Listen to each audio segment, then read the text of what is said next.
Halo anak-anak, jumpa lagi dengan Ibu Siti di channel YouTube Siti Nurwakidah. Channel ini banyak berisi video-video materi pembelajaran, terutama materi pembelajaran SD kelas 5. Yuk kita simak video berikut ini. Tapi jangan lupa, tekan dulu tombol like, subscribe, dan share. Terima kasih. Bismillahirrahmanirrahim. Assalamualaikum warahmatullahi wabarakatuh. Jumpa lagi dengan Bu Siti, anak-anakku, siswa-siswi SD Al-Azhar Sifabudi Jakarta kelas 5. Kali ini kita masih akan membahas materi pengolahan data, dan untuk saat ini kita akan bahas bagaimana cara menyajikan data.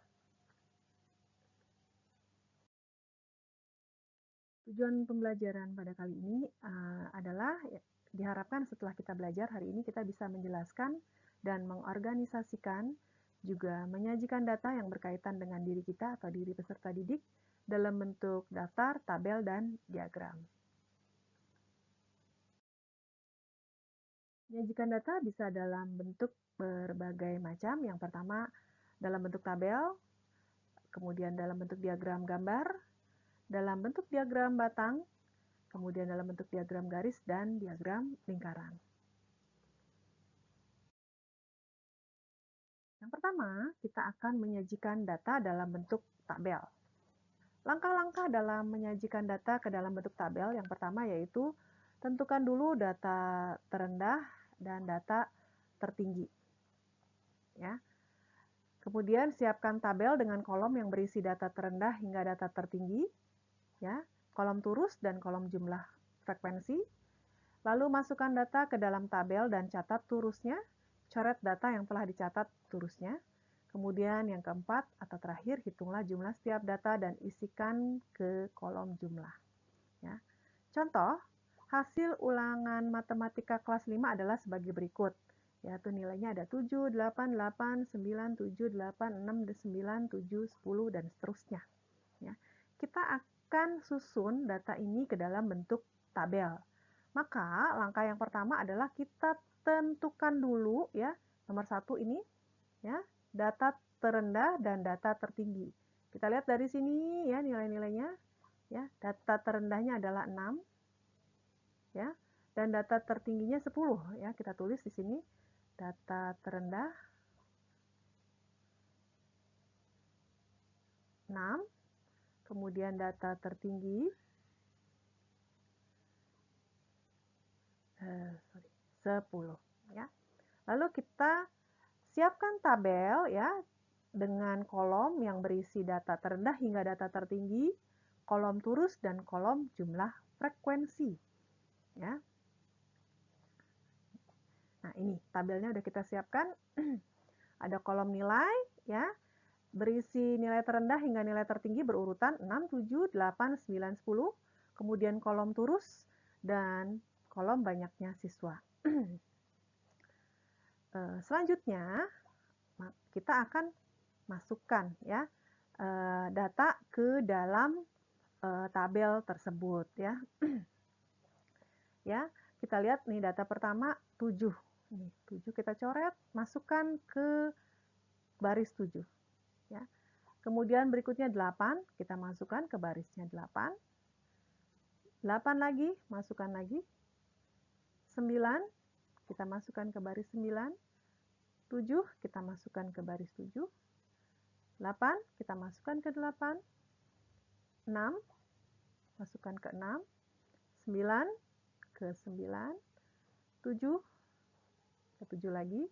Kemudian 10, ya, ke baris 10. Lanjutnya baris kedua, ya, 8, masukkan ke 8. 7, ke 7. 9, ke 9. 6, ke 6. 8 lagi. Nah, ini 8 yang kelima kita beri tanda seperti ini, ya, jadi mudah menghitungnya. Kemudian 7 juga sama, ini yang kelima kita beri seperti ini. 9, 8, 8 lagi, 10, 9, nah ini yang kelima, 7, 8, 8 lagi, 7, 9, 8, ini yang kelima lagi, 6, 7, 10. Nah, dengan cara seperti ini, langkah seperti ini, insya Allah tidak akan ada data yang tertinggal atau tidak tercatat, dan juga tidak ada data yang tercatat sebanyak 2 kali. Ya. Lalu kita setelah masukkan data nih, tadi satu persatu, berikutnya adalah hitung jumlah setiap data dan isikan ke kolom jumlah. Kita lihat nih yang 6 ada berapa? Ada 3, kita tulis. Kemudian yang 7 ada 5 tambah di 3, ini 8. Yang 8 ada 5 dan 5 jadi 10. Kemudian 9 ada 5 dan 1 berarti 6. 10 ada 3.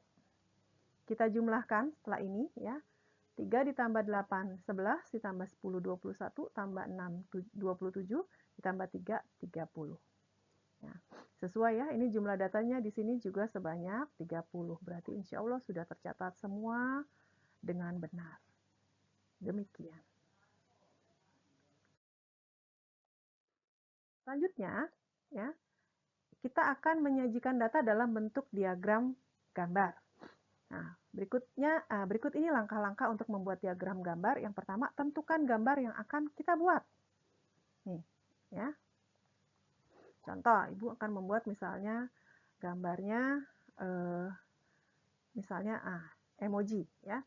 Nah, satu emoji itu mewakili 2 siswa. Ya. Berarti kalau setengah emoji ini mewakili 1 siswa. Ya. Lalu tentukan data ya yang ingin diwakili oleh satu gambar tadi sudah. Ya. Kemudian ubahlah bilangan yang menyatakan banyak data menjadi gambar. Nah, ini di sini kita lihat. Nilainya udah 6, 7, 8, 9, 10. Kita lihat yang 6 ada 3. 3 itu berarti 2 dengan 1, ya kan? Nah, yang 2 itu diwakili oleh satu emoji full dan yang satu diwakili oleh setengah emoji. Ya. Jadi ini jumlahnya 3, ya, 2 ditambah 1. Kemudian yang 7, ini ada 8 siswa. Nah, berarti diwakili oleh 4 gambar emoji, karena satu gambar emoji mewakili 2 siswa. Jadi kalau 8, itu ada 4 gambar, ya. 1, 2, 3, 4. Ya. Selanjutnya nilainya 8 ada 10, berarti jumlah emojinya ada 5. Ya, betul sekali. Lalu 9 itu nilai 9 ada 6, berarti gambar emojinya ada 3, full semua ya. Ada 6 karena ya. Kemudian yang nilainya 10 ada 3, maka satu emoji full, yang satu siswa adalah setengah emoji. Ya. Seperti ini anak-anak, mudah-mudahan mudah dipahami ya. Selanjutnya kita akan menyajikan data dalam bentuk diagram batang. Ya. Langkah-langkah untuk membuat data dalam bentuk diagram batang, yang pertama adalah membuat sumbu tegak dan mendatar yang saling tegak lurus. Ya. Kemudian yang kedua, sumbu mendatar dibagi menjadi beberapa skala bagian yang sama, demikian juga sumbu tegaknya. Ya. Lalu jika diagram batang dibuat tegak, maka sumbu mendatar menyatakan keterangan, sumbu tegak menyatakan frekuensi keterangan. Jika horizontal, maka sumbu tegak menyatakan keterangan dan sumbu mendatar menyatakan frekuensi frekuensi keterangan. Jadi di sini contoh Bu Siti buatnya diagram batangnya, ya, nilai keterangannya itu di sumbu horizontal, ya, nilai 6, 7, 8, 9, 10, maka yang sumbu tegaknya frekuensi, ya, atau jumlah, ya, frekuensi sama dengan jumlah. Gitu. Nah, ini skalanya harus sama, ya, antara 6 dengan 7, ya, dengan 8 dan seterusnya. Begitu juga yang vertikal, antara 0 dengan 2, 2 dengan 4, nah jaraknya sama, karena ini kan juga jarak antar nilainya juga sama-sama 2, ya, jadi harus sama. Terus ke atas semua sama jaraknya, ya, skalanya. Ya. Ini diagram batang dari tabel yang sudah kita buat tadi di atas, ya. di mana tadi nilai 6 ada 3, maka kita buat persegi panjang sampai batas antara 2 dengan 4 ya, yaitu 3. Kemudian 7 tadi ada 8, maka ini sampai dengan angka 8 persegi panjangnya. Kemudian 8 sampai dengan 10. Kemudian 6 sampai dengan 9 sampai dengan 6 dan 10 sampai dengan 3 juga ya. Seperti ini. Mudah-mudahan bisa dipahami.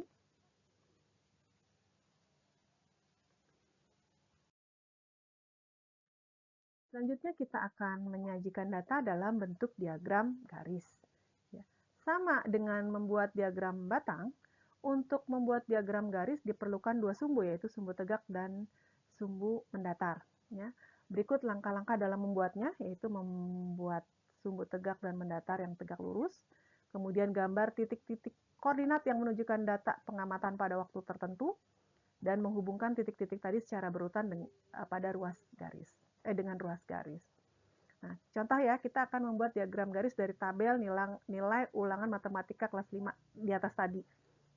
Ya. Maka kita buat sama dengan tadi diagram batang, yaitu sumbu tegaknya yaitu frekuensi atau jumlah, sumbu mendatarnya adalah nilai ya, 6, 7, 8, 9, 10. Ya. Tadi nilai 6 sebanyak 3 orang ya, jadi antara 2 dengan 4. Maka di sini 6, kita buat titiknya. 7 sebanyak 8 orang, maka dia pas lurus angka 8. Ya, dibuat titik. Kemudian 8 sebanyak 10 orang. Kemudian 9 sebanyak 6 orang. Dan 10 sebanyak 3 orang juga. Lalu setiap titik dihubungkan dengan ruas garis lurus. Ya. Ini membuat diagram garis.